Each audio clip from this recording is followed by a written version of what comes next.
The film begins with a man plummeting into a room. In a rush, this man tries to solve a puzzle in the room. He panics as the room increasingly constricts around him. To save his own life, he must struggle to solve the puzzle.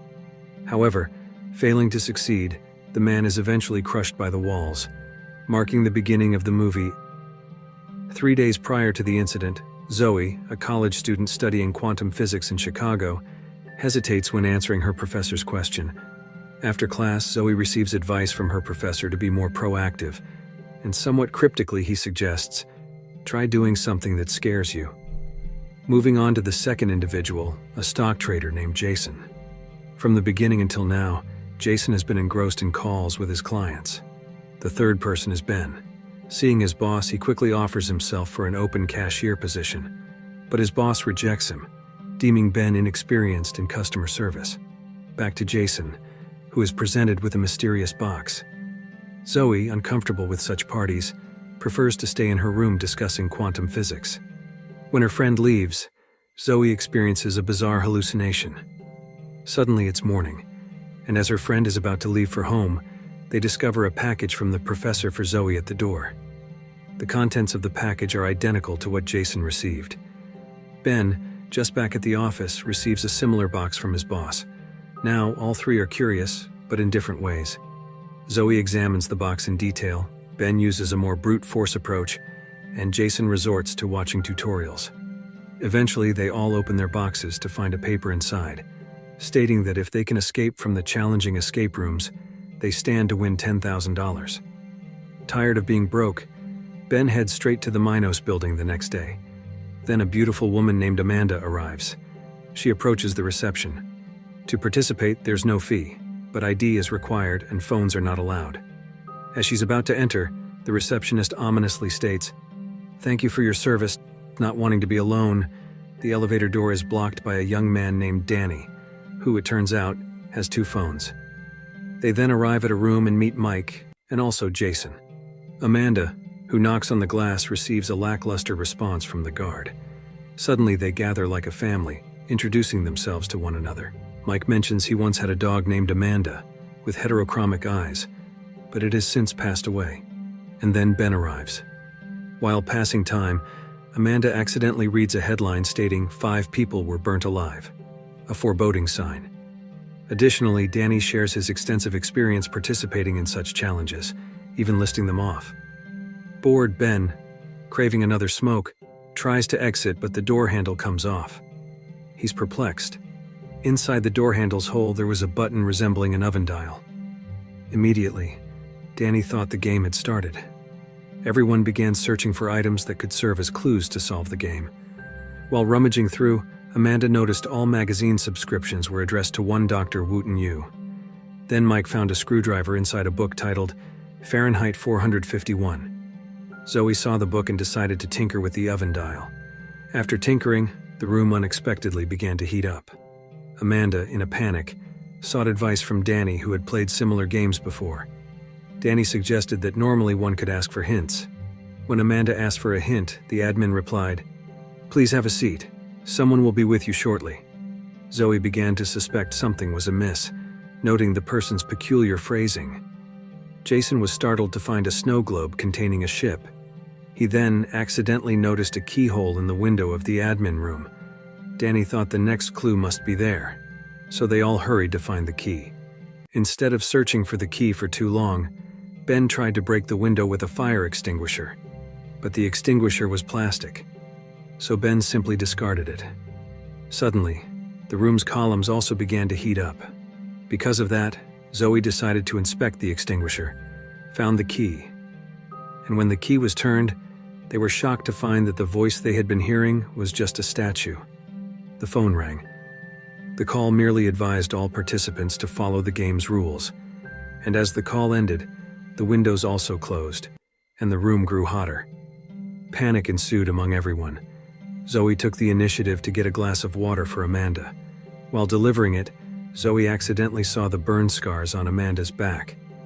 While others panicked, the composed Zoe found a clue. It turned out that the coasters on the table were the key to the clue. All participants helped, and the ventilation opened.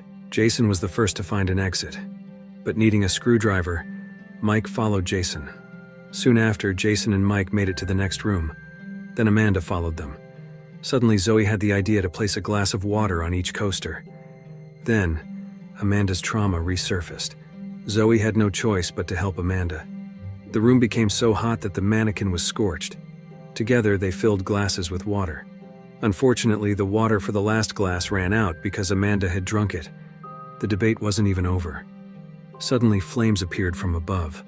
Luckily, Ben still had alcohol in his pocket.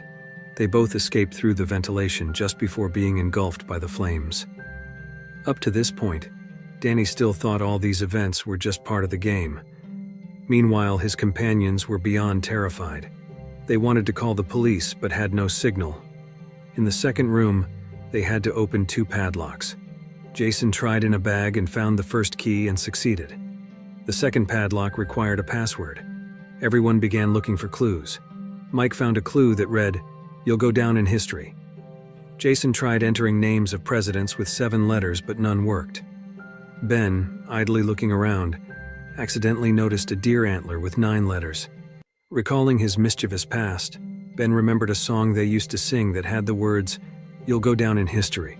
And soon after, Ben spoke up, "Rudolph," prompting Jason to try, and successfully the second lock was opened. Everyone rushed out of the room, only for the door to close and lock behind them automatically. Danny, wandering off, suddenly bumped into a wall. Unexpectedly, a vent opened, releasing cold air. They gathered around and found all the windows sealed shut. They continued their search for clues, and Zoe discovered some writing. Mike, noticing a statue of a dog, turned and found a fishing rod. Jason, returning, was startled by a red coat found by Amanda. Then they took turns wearing the coat. Ben accidentally stumbled upon a fishing hole. Mike then proudly arrived with his fishing gear. Zoe accidentally found a compass in the coat pocket. She then went off and found a bear statue. Combining the first clue, Zoe eventually found a magnet. Amanda, disliking the smell of smoke, made Ben stay away. Zoe, returning, had the idea to combine the magnet with the fishing rod. Soon after, the group managed to fish out a block of ice containing a key. Since the ice was solid and hard, they wanted to borrow Ben's lighter. But he was sulking, so that was that. Danny eventually went to fetch it, but suddenly he fell. Everyone panicked, searching for Danny, but to no avail, and Danny met his end. Ben, feeling accused by the inquiries, was even suspected of orchestrating the game. Ben, of course, denied it, saying he was just a store clerk. Then Amanda revealed her scars came from the Iraq War. Rather than engaging in pointless debates, Jason was eager to melt the ice block.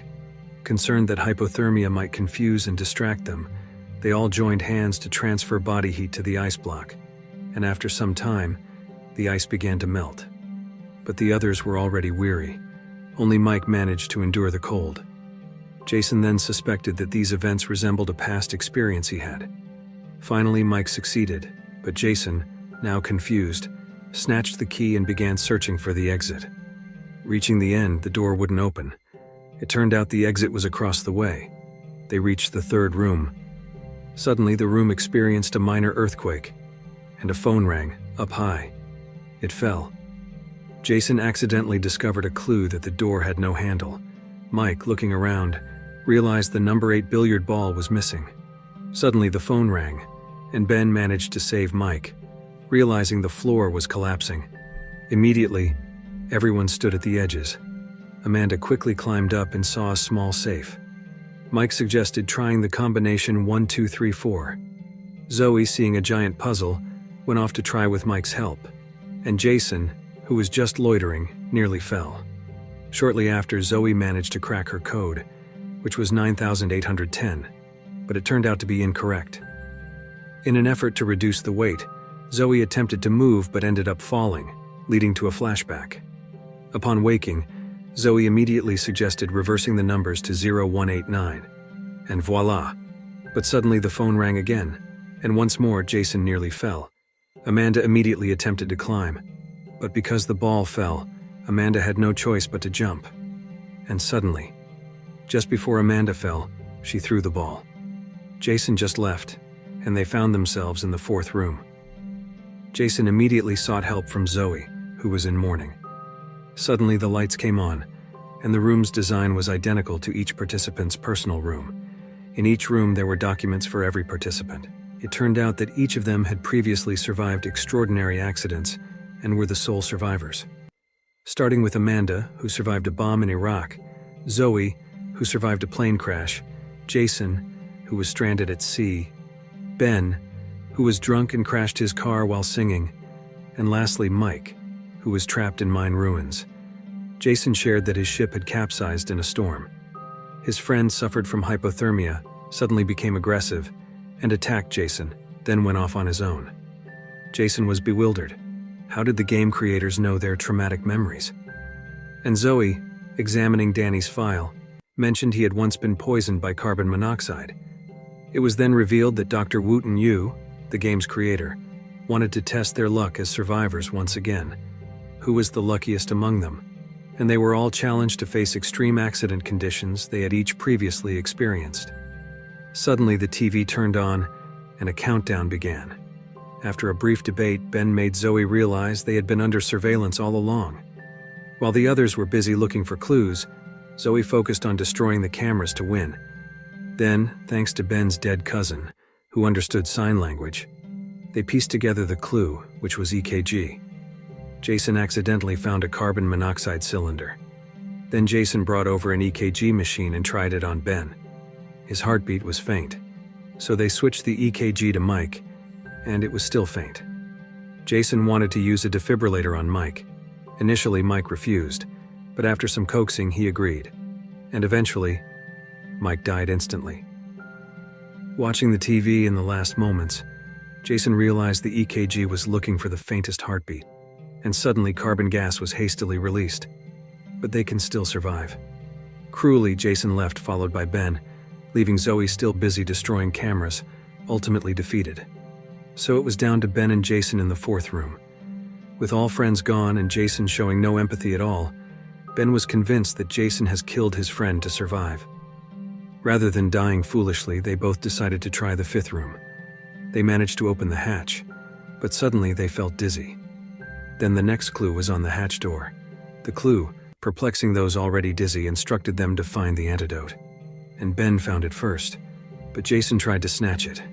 Ben's leg was broken, but Ben unleashed his ultimate move, causing Jason to hit his head and die instantly. Ben succeeded in the fourth challenge, bringing us back to the opening scene, where a man falls into a room, which turns out to be Ben. In the final challenge, Ben needed to solve a puzzle on the door. Meanwhile, Zoe, who was presumed dead, surprises two individuals in hazmat suits from behind. Armed with a pistol, Zoe makes her escape. Ben, struggling and pressed, manages to crawl to a fireplace and against all odds, survives. Upon exiting, Ben finally meets Dr. Wooten Yu. While they're conversing, Zoe also manages to escape from her room. He reveals that last year, the participants of the escape room were college athletes. Understandably, Ben calls him a crazed psychopath. But then he's unexpectedly offered a cigarette. But suddenly he tries to kill Ben. The system changes abruptly, and the old man is forced to play against Zoe. Fortunately, Zoe manages to save Ben. Zoe, nearly defeated, is saved in return by Ben. And finally, Ben killed the old man. They then escaped from the Minos building, and Ben ends up in hospital care. Soon the police arrive to take Zoe to the Minos building, but the first room is just a chaotic, shapeless mess, leading the police to disbelief. The film skips to 6 months later. Zoe reunites with Ben, who's no longer inexperienced. Zoe brings up how the deaths of their friends were reported, including Mike, who had a heart attack in a bathroom, Jason, who fell off a motorcycle, Danny, who drowned in a lake, and Amanda, who fell from a cliff. So who exactly is behind this game? Then Zoe realizes that the Minos logo actually coordinates to an industrial building in Manhattan. In 2 weeks, they plan to fly there. The scene shifts to a crashing plane.